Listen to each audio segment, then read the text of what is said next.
Bonjour et bienvenue pour ce nouveau tutoriel trucs et astuces.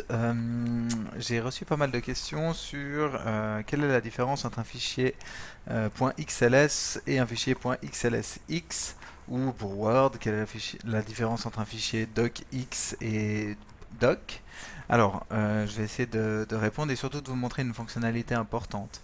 Alors, les fichiers XLS sont, si je vais dans mon explorateur ici, voir les propriétés du fichier, on voit que c'est un fichier de type Microsoft Excel de 97 à 2003. Donc effectivement, de 97 à 2003, l'extension des fichiers Excel était bien .xls. À partir de la version d'après, on avait, donc c'est-à-dire la version 2007, on a vu l'apparition du format XLSX. Le format XLSX, c'est un format Office Open Document qui, pour la petite histoire, est basé sur XML et qui permet de faire des nouvelles choses. Alors, si on va ouvrir ce fichier. Donc si j'ouvre un fichier .xls avec, donc j'ai une version 2013 ici, bon, je vais activer le contenu, on voit que on voit ici que le fichier, alors bon, d'une part il est en lecture seule, c'est un détail, et puis il est en mode de compatibilité. Ça veut dire que Excel va essayer de rendre ce fichier .xls compatible avec XLSX. Alors le problème de ça, c'est typiquement ce qui peut arriver, c'est qu'on peut avoir des petites surprises, c'est-à-dire qu'il y a des fonctionnalités de 2013 qui ne vont pas fonctionner avec l'extension .xls. Par exemple, si je veux faire un graphique, donc je vais sélectionner des données pour faire un graphique. Si je fais dans Insertion, graphique, je mets un graphique. Et puis, alors voilà, il va insérer un graphique. On voit ici les styles du graphique, tout est grisé.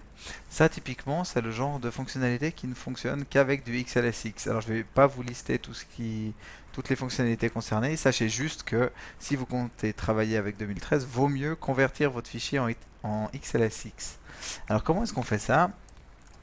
Il faut aller dans l'onglet Fichier, ici, et puis la deuxième chose que vous avez, c'est convertir.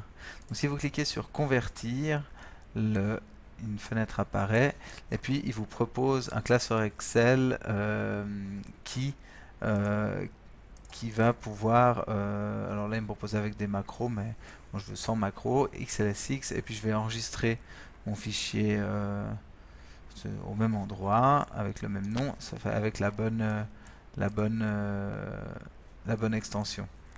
Alors là, il me met quelques petits messages d'alerte à cause de macros qui sont dans le fichier, mais c'est pas ce qui est le plus important. Voilà, maintenant mon fichier, on voit bien là-haut que c'est un XLSX. Si je reviens sur mon graphique, on voit que j'ai désormais ces fonctionnalités qui sont activées. Donc n'hésitez pas à faire cette petite manipulation, d'aller dans Fichier, et alors là il n'y est plus parce que je suis déjà en XLSX, mais si c'est un fichier XLS, de le convertir. Pareil si c'est un fichier .doc, convertissez-le en .docx.